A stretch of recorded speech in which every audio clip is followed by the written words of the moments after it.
ఫ్లెమింగోలు దృశ్యపరంగా మాత్రమే కాకుండా వాటి ఆవాసాలలో ముఖ్యమైన పర్యావరణ పాత్రలను కూడా పోషిస్తాయి. ఈ వీడియోలో ఫ్లెమింగో యొక్క అందమైన ప్రయాణాన్ని తెలుసుకుందాం.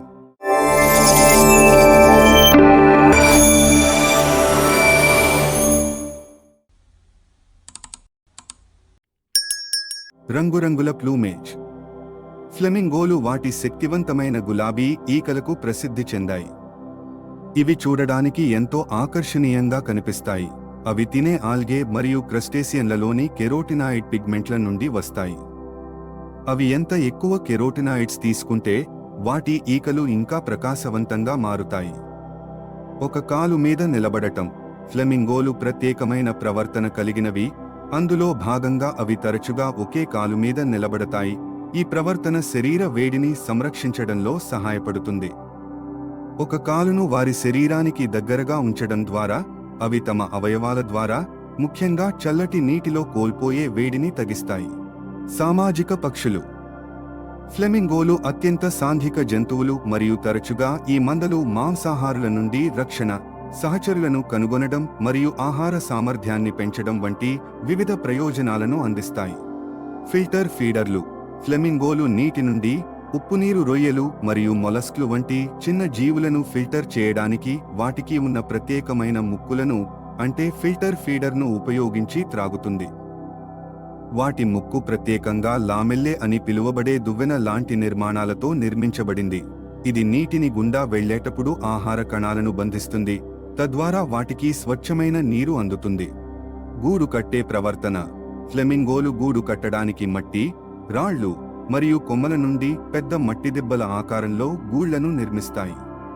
మాంసాహార జంతువుల నుండి గుడ్లను రక్షించడానికి ఈ గూళ్లు తరచుగా ఐలాండ్ లేదా లోతులేని నీటిలో నిర్మించబడతాయి. తల్లిదండ్రులు ఇద్దరూ గుడ్లను పొదిగించడం మరియు పిల్లలు పొదిగిన తర్వాత వాటికి ఆహారం ఇవ్వడం జరుగుతుంది. సుదూర వలసలు. ఫ్లెమింగోలు వారి సుదూర వలసలకు ప్రసిద్ధి చెందాయి. ఇవి వేల కిలోమీటర్ల వరకు విస్తరించి ఉంటాయి. ఇవి తరచుగా సంతానోత్పత్తి మరియు దాణా ప్రదేశాల మధ్య ప్రయాణిస్తాయి. అనుకూలమైన ఆవాసాలు మరియు అనుకూలమైన పర్యావరణ పరిస్థితుల ప్రయోజనాన్ని పొందుతాయి. సమూహం వలస.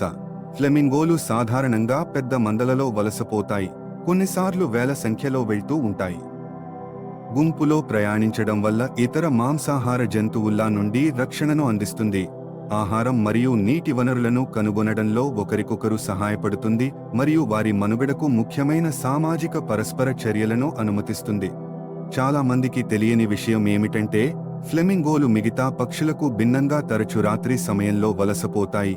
రాత్రి సమయంలో ప్రయాణించడం వల్ల చల్లటి ఉష్ణోగ్రతల ప్రయోజనాన్ని పొందడం మరియు వేటాడే ప్రమాదాన్ని నుంచి తప్పించుకుంటాయి. రాత్రిపూట ప్రయాణించడం ద్వారా ఫ్లెమింగోలు శక్తిని ఆదా చేయవచ్చు మరియు సంభావ్య బెదిరింపులకు గురికావడాన్ని తగ్గించవచ్చు.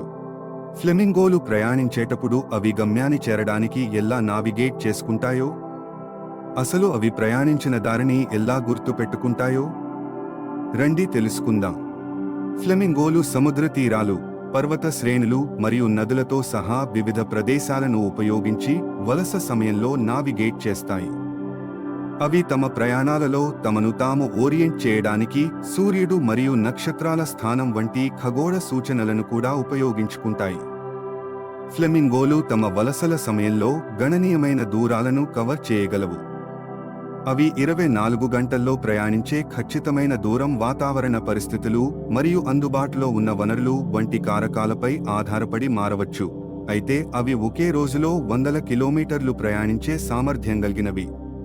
వారి వలసల సమయంలో ఫ్లెమింగోలు విశ్రాంతి మరియు ఆహారం కోసం క్రమం తప్పకుండా ఆగుతాయి. తీర ప్రాంతంలో అవి ఉప్పు చదునులు మరియు సరస్సులు వంటి సమృద్ధిగా ఆహారం మరియు నీటి వనరులతో తగిన నివాసాలను వెతుకుంటాయి.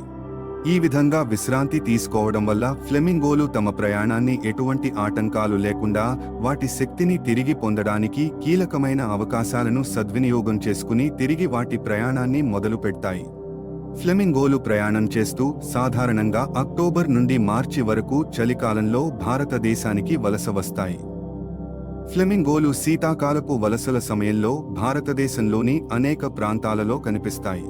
ఫ్లెమింగోలు గుమిగూడే కొన్ని ముఖ్య ప్రాంతాలలో గుజరాత్లోని తీర ప్రాంత చిత్తడి నేలలు, ముఖ్యంగా కచ్ ప్రాంతంలో, అలాగే మహారాష్ట్రలోని సెలైన్ సరస్సులు మరియు మడుగులు, ముంబైలోని సెవరీ మడ్ ఫ్లాట్స్ మరియు థానే క్రీక్ వంటి ప్రాంతాల్లో ఉంటాయి.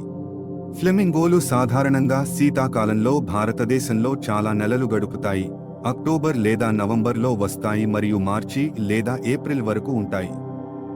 వాటి బస యొక్క ఖచ్చితమైన వ్యవధి ఆహార లభ్యత, వాతావరణ పరిస్థితులు మరియు వారి శీతాకాలపు ఆవాసాలలో నీటి స్థాయిలు వంటి అంశాలపై ఆధారపడి ఉంటుంది.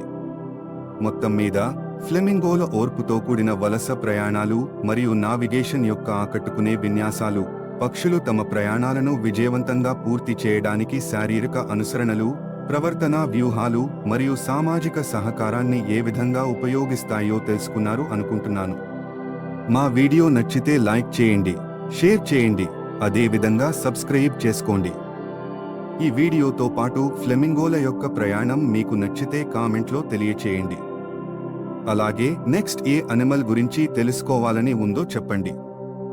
ఇంకో వీడియోలో మళ్ళీ కలుసుకుందాం.